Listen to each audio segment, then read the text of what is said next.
Piece and joy. അസിസിലെ ഫ്രാൻസിസിന് തൻ്റെ പകലന്തിയോളമുള്ള അധ്വാനത്തിന് ശേഷം ഭിക്ഷാടനത്തിനായിട്ട് പോയി ആഹാരം സമ്പാദിക്കുന്ന കാര്യം നമ്മൾ കഴിഞ്ഞ വീഡിയോയിൽ ശ്രമിച്ചു. ഫ്രാൻസിസ് ഒരു ശൈലിയായിട്ടത് മാറ്റി. ഫ്രാൻസിസ് അധ്വാനിച്ചതിന് ശേഷം അതിനൊന്നും പ്രതിഫലത്തിന് യോഗ്യതയില്ലാത്തവനെ പോലെ കരുതിക്കൊണ്ട് അദ്ദേഹം പോയി കർത്താവിൻ്റെ മേശയിൽ നിന്നാണ് ഫ്രാൻസിസ് പറയുന്നത് ഭിക്ഷാടനം ചെയ്യാനായിട്ട് മറ്റുള്ളവരുടെ കയ്യിൽ നിന്ന് അവരുടെ ഔദാര്യത്തിന് വേണ്ടിയിട്ട് ഫ്രാൻസിസ് കൈ നീട്ടുക. അർഹതയില്ലാഞ്ഞിട്ടല്ല, സുവിശേഷം പ്രഘോഷിക്കുന്നവന് അല്ലെങ്കിൽ കർത്താവിന് വേണ്ടി അധ്വാനിക്കുന്നവന് അതിനുള്ള കൂലിക്ക് അർഹതയുണ്ടെന്ന് തിരുവചനം ഓർമ്മപ്പെടുത്തുന്നുണ്ട്.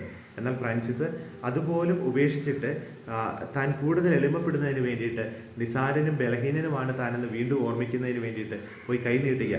ഫ്രാൻസിസ് ഇവിടെ വ്യക്തമായിട്ട് തൻ്റെ പിന്നാലെ വന്നവർക്ക് രേഖപ്പെടുത്തി വെച്ചിട്ടുണ്ട്. പകലന്തിയോളം അലസനായിരുന്നിട്ട് മറ്റുള്ളവരുടെ ഔദാര്യം പറ്റുന്നവൻ കള്ളനാണ്, അല്ലെങ്കിൽ അവൻ ചെയ്യുന്നത് പാപമാണ്, അത് ദൈവഹിതമല്ല. എന്നാൽ നീ പകലന്തിയോളം അധ്വാനിച്ചിട്ടും നിനക്കൊന്നും ലഭിച്ചിട്ടില്ലെങ്കിൽ നീ പോയി കർത്താവിൻ്റെ മേശയെ സമീപിക്കുക എന്ന് ഫ്രാൻസിസ് പറയുന്നത് അതുകൊണ്ടാണ്. വ്യക്തമായിട്ട് അവിടെ ഒരു തെറ്റ് പറ്റാത്ത രീതിയിൽ ഫ്രാൻസിസ് രേഖപ്പെടുത്തുന്നുണ്ട്. ഫ്രാൻസിസ് ഭിക്ഷാടനത്തിനായിട്ടൊക്കെ ഇറങ്ങുമ്പോൾ തെരുവിൽ വെച്ച് പലപ്പോഴും ധനാഢ്യനായ തൻ്റെ പിതാവിനെ കാണും. ആ പിതാവിന് ഇത് അസഹനീയമായിരുന്നു. അദ്ദേഹം വലിയ കോപത്തോടു കൂടി ഫ്രാൻസിസിനെ ശപിക്കുവാൻ തുടങ്ങി. ഫ്രാൻസിസ് ശാപമേൽക്കാത്ത തെരുവീതികൾ കുറവായിരുന്നു. കാരണം തൻ്റെ പിതാവ് എവിടെയെല്ലാം പോകുന്നു അവിടെയൊക്കെ ഏതെങ്കിലും സാഹചര്യത്തിൽ തൻ്റെ പുത്രൻ, ഏറ്റവും വലിയ ധനാഢ്യൻ്റെ മകൻ, ഏറ്റവും ദരിദ്രനായിട്ട് അലഞ്ഞു തിരിയുന്നത് അപ്പൻ കാണും. അപ്പനുടനെ അപ്പൻ്റെ സ്വതസിദ്ധമായ രോഷത്തിൽ നിന്ന് മകനോട് പറയും, നീ ഒരിക്കലും ഗതി പിടിക്കുകയില്ല, നീ നശിച്ചു പോകത്തേയുള്ളൂ എന്നൊക്കെയുള്ള വാക്കുകളിലൂടെയാവാം ഫ്രാൻസിസിനെ ഈ അപ്പൻ ശപിച്ചുകൊണ്ടേയിരുന്നു. അത് പക്ഷേ ഫ്രാൻസിസിന് വലിയ വേദനയുളവാക്കി. ആരെയും വേദനിപ്പിക്കാൻ ഫ്രാൻസിസ് ആഗ്രഹിച്ചില്ല. പ്രത്യേകിച്ച് ഭൂമിയിൽ ദൈവം ഒരു കാലത്ത് അവനെ സംരക്ഷിക്കാനായിട്ട് നൽകിയത് ഈ അപ്പനെ തന്നെയാണല്ലോ ഫലമേൽപ്പിച്ചത്. ഫ്രാൻസിസിന് അപ്പനോട് സ്നേഹമുണ്ടായിരുന്നു. ഫ്രാൻസിസ് അപ്പനോട് പറഞ്ഞു, അപ്പൻ എന്തിനാണ് എന്നെ ശപിക്കുന്നത്?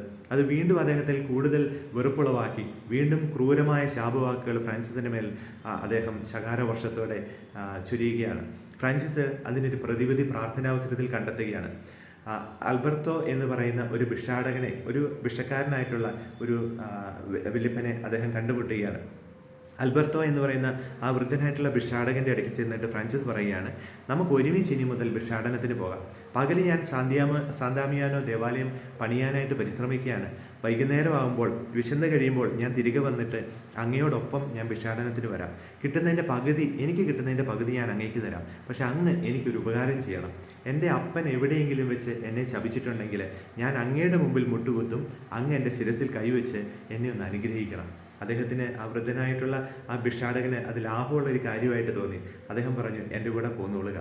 ഫ്രാൻസിസ് പകലന്തിയോളം അധ്വാനിച്ചിട്ട് ഈ പറയുന്ന ഭിക്ഷാടകനായിട്ടുള്ള ആൽബർട്ടോയോടൊപ്പം ഭിക്ഷാടനത്തിനായിട്ട് പോകും. ഒരിക്കൽ തെരുവിൽ വെച്ച് പീറ്റർ ബെർണദോൺ ഈ മകനെ കാണുകയാണ്. അദ്ദേഹം വീണ്ടും കോപത്തോടു കൂടി പറയുക, അവൻ ഭിക്ഷാടകരെ കൂട്ടി നടക്കാൻ തുടങ്ങിയിരിക്കുന്നു. ഭിക്ഷാടനം തനിച്ച് ഭിക്ഷയാചിച്ചാൽ പോരാ, എന്നിട്ട് അവരുടെ കൂട്ടത്തിലും കൂടെ കൂടിയിരിക്കുന്നു. അത് അദ്ദേഹത്തെ വളരെയധികം കോപാകുലനാക്കി. അദ്ദേഹം പതിവിലും കൂടുതലായിട്ട് ഈ മകനെ ശപിക്കുകയാണ്. ഉടനെ ഫ്രാൻസിസ് വിനയത്തോടുകൂടി ദൈവത്തിന് നന്ദി പറഞ്ഞുകൊണ്ട് ആൽബർട്ടോയുടെ മുമ്പിലേക്ക് മുട്ടുകുത്തി, അപ്പ എന്നെ അനുഗ്രഹിക്കുക എന്ന് പറഞ്ഞു. ആൽബർട്ടോ ആവട്ടെ അദ്ദേഹത്തിൻ്റെ ഉള്ളിൽ നിറഞ്ഞ പരിശുദ്ധാത്മാവിനാൽ പ്രേരിതനായിട്ട് ഫ്രാൻസിസിനെ അനുഗ്രഹിക്കുകയാണ്. അത് കണ്ട പീറ്റർ ബെർണദോൻ അന്ന് തൊട്ട് ഫ്രാൻസിസിനെ ശപിക്കുന്നതിൽ നിന്ന് പിൻവാങ്ങിയെന്നാണ് രേഖപ്പെടുത്തിയിരിക്കുക. ഇത് തിരുവചനത്തിൻ്റെ ഒരു നിറവേറൽ തന്നെയല്ലേ?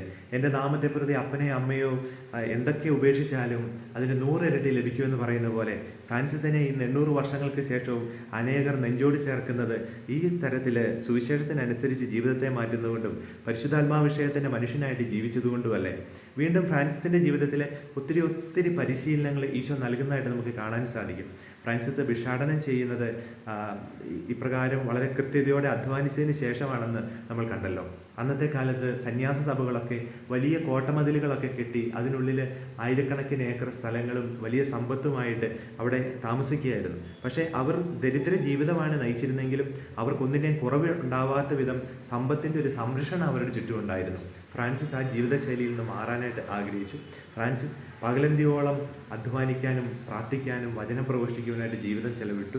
രാത്രിയിൽ പ്രാർത്ഥിക്കാനും കൂടുതലായിട്ട് സമയം ഏകാന്തതയിൽ ചെലവഴിക്കാൻ ആഗ്രഹിച്ചു.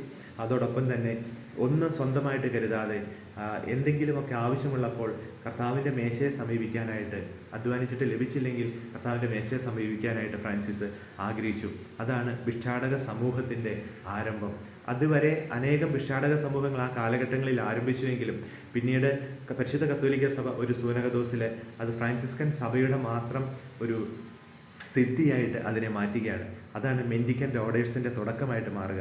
പിന്നീട് അനേകം മെൻഡിക്കൻ്റ് ഓർഡേഴ്സ് സഭയിൽ കടന്നു വന്നിട്ടുണ്ട്. എന്നാൽ ഫ്രാൻസിസിൻ്റെ ജീവിതം ഒരു പുതിയ തുടക്കം കുറിക്കുകയാണ് സഭയുടെ ചരിത്രത്തിൽ. അത് സുവിശേഷത്തിനനുസരിച്ചുള്ള ഒരു ജീവജലത്തിൻ്റെ ഒരു ഒഴുക്ക് ഫ്രാൻസിസിൻ്റെ ഹൃദയത്തിൽ നിന്ന് ആരംഭിക്കുകയാണ്. നമുക്ക് ഒത്തിരിയേറെ പരിശീലനങ്ങൾ നമുക്ക് ദൈവം തരുന്നുണ്ട്. 3 രീതിയിലുള്ള പരിശീലനങ്ങൾ കിട്ടാറുണ്ട്. ഒന്ന് സമൂഹം നമുക്ക് നൽകുന്ന പരിശീലനം, മറ്റൊന്ന് നമ്മുടെ വായനയിലൂടെയും അതുപോലെ അനുഭവങ്ങളിലൂടെയൊക്കെ നമ്മൾ ആർജിച്ചെടുക്കുന്ന പരിശീലനം, സിദ്ധികളിൽ നമ്മൾ പഠനത്തിലൂടെയൊക്കെ ആർജിച്ചെടുക്കുന്ന പരിശീലനം. അടുത്തതെന്ന് പറയുന്നത് ദൈവം നമ്മളെ നയിക്കുന്ന വഴികളിലൂടെ പരിശുദ്ധാത്മാവ് നമ്മളെ പരിശീലിപ്പിക്കുകയാണ്.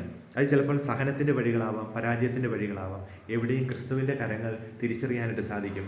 അവൻ്റെ ഹിതം എൻ്റെ ജീവിതത്തിൽ നിറവേറണമെന്ന് ഞാൻ പ്രാർത്ഥിക്കുമ്പോൾ, സ്വർഗസ്ഥനായ ഞങ്ങളുടെ പിതാവേ, നിൻ്റെ തിരുമനസ്സ് സ്വർഗത്തിലെ പോലെ എൻ്റെ ജീവിതത്തിൽ പൂർത്തിയാകണമേ എന്ന് ഈശോ പഠിപ്പിച്ച പ്രാർത്ഥനയിലൂടെ നമുക്കും അപേക്ഷിക്കാം. നമ്മുടെ കർത്താവായ ഈശോ മിശിഹായുടെ കൃപയും പിതാവായ ദൈവത്തിൻ്റെ സ്നേഹവും പരിശുദ്ധാത്മാവിൻ്റെ സഹവാസവും നാം എല്ലാവരോടും കൂടെ ഉണ്ടായിരിക്കട്ടെ, ഇപ്പോഴും എപ്പോഴും എന്നേക്കും.